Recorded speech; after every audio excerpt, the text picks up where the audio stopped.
सरकार ने कहा कि ऐसे लोग जो किसी भी कानून से मानते, इसका मतलब यह है कि ऐसे लोगों की आदत पड़ गई अपराध करने, क्या पड़ गई, इसमें जनजाति का कोई भी लेना देना। तो बाद में सरकार अपना भारतीय कानून संहिता में नया कानून आ गया था, आदतन अपराधी अधिनियम। कौन सा आया था?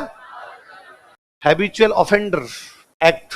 कुछ लोगों ने अपराध करने को अपनी हैबिट बना लिया है, कुछ लोगों ने अपराध करने को अपनी आदत बना लिया है। ये एक्ट अब भी लागू होता है अपने, अभी हर थाने के अंदर लिस्ट होती है यहाँ के हैबिचुअल ऑफेंडर कौन कौन है। और अभी जब चुनाव आएंगे तब बाकायदा एक को बुला के कहेंगे गांव छोड़ के नहीं जाएगा, इसी गांव में रहेगा, जाएगा तो पुलिस वालों से पूछ के जाएगा। और यहाँ दिल्ली आके हाजिरी लगाया कर हमारी कि मैं यहीं पर खड़ा हूं, बाहर नहीं जा रहा हूं। पर अब वो जाति वाला टेक हट गया। पहले यह था कि इस जाति के लोग आएंगे, लेकिन अब कहा गया कि अपराध का जाति से कोई भी लेना देना। और फिर संविधान लागू होने के बाद में, शिक्षा व्यवस्था आने के बाद में मीणा जनजाति का वैसे शिक्षा की तरफ रुझान बढ़ा। ये नीम का थाना के पास में गांव पड़ता है नया बास। कौन सा है? कभी चोरी चकारी के लिए जो फेमस गांव था, वो गांव कौन सा था? नया। और नया बास वाले मीणा तो भयंकर डाकू थे, क्यों बाकायदा बंदे को पहले कह के जाते कि किसी घर के आगे से निकले और उसको कहा कि चौधरी साहब भैंस कितने में लाए? 10,000 में। इतनी महंगी, और घर के बाहर बांधते हो। 3-4 दिन बाद वही लेके जाते उसको, उसके 3-4 दिन बाद वही आते कि 6,000 दे रहे हो तो वापस दे देंगे। तो भयंकर वाले डाकू टाइप के लोग थे इस साइड के अंदर तो। और बाद में ऐसी शिक्षा व्यवस्था से अलग आई कि अब यदि कोई नया बास में ब्याह शादी होती है ना, तो लाल बत्तियों की लाइन लगती है, पूरा गांव ही कलेक्टर है, पूरा गांव ही आईएएस बन गया। तो भाई जितने ही फर्स्ट ग्रेड अधिकारी बड़े बड़े मिलेंगे आपको खूब सारे। तो शिक्षा कैसे समाज को कैसे चेंज कर सकती है, उसका बड़ा एग्जाम्पल है कि नीम का थाना के आसपास वाला जो इलाका था। फिर मैं एक बात और बताऊं, पहले मीणाओं की बात नहीं है, पहले पूरा पश्चिमी राजस्थान ही डाकू था। और ये पश्चिमी राजस्थान की बात नहीं है, वे तमाम इलाके जो रेगिस्तान के अंदर होंगे, उनका मुख्य काम अपराध करना होगा। दुनिया के किसी भी क्षेत्र के मरुस्थल में रहने वाले लोगों ने हमेशा लूटपाट वाले काम किए हैं। खाने के दाने नहीं है, करोगे क्या वहां पे? तो बाद में कोई दूसरा जा रहा है, तू आ इधर, पहले तू हमारे इलाके से जाएगा। और इससे बड़ी बात, पश्चिमी राजस्थान में जितने डाकू हुए हैं उनको एक कोई बुरा नहीं माना गया, सबकी पूजा होती है, सबके गीत गाए जाते हैं। और फलाने जी सपूत थे एकदम, फलाने गांव को लूट के ले आए थे, उस गांव में ये कर लाए थे, अच्छा ही माना जाता है।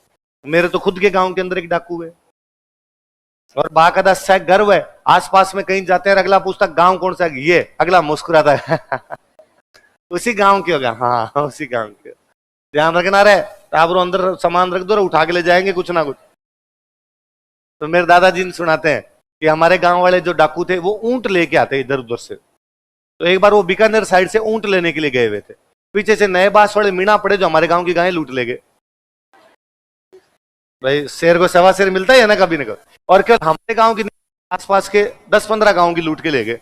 आसपास के 10-15 गांव के बीच में जंगल था, गायें दिन में जंगल में चरने के लिए जाती, नए बास वाले मीणा पड़े दिन में सारी वहां से उठा के ले गए। अब हमारे गांव वाले डाकू थोड़े दिनों बाद ऊंट लेके आए बीकानेर साइड से। तो हमारे गांव वालों ने कहा ऊंटों का क्या करें, गायें ले गए सारी की सारी, और तुम तो उधर चले गए, सारी सारी गायें तो अपनी चली गई। तो मेरे दादाजी ने बड़े गर्व के साथ बताते हैं, फिर अपने गांव वाले डाकू गए नया बास, वहां जाके उनसे बातचीत की और अपनी गायें वापस लेके आए। लेकिन केवल अपने गांव की गायें वापस दी उन्होंने, बाकी गांव की गायें वापस नहीं मिली थी। मैं कई बार दादाजी को कहना चाहता हूं कि अपना तो फिर स्टाफ था, एक घर तो डाकण ही टल है। तो उन्होंने कहा यार भाई भाई ये सेम काम हम करते हैं, सेम काम आप करते हो, एक ही प्रोफेशन है अपना, तो कम से कम हमारे वाले तो वापस दे दी जाए। तो अपने वाले उन्होंने वापस दे दी होगी। तो पहले इस साइड के अंदर ऐसे खूब सारे लोग थे।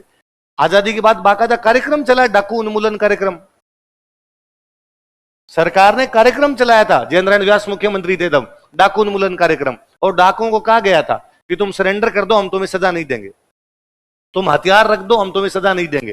खूब सारे डाकुओं ने सरेंडर किया था, खूब सारे डाकुओं का एनकाउंटर हो गया था, खूब सारे डाकू पाकिस्तान चले गए थे।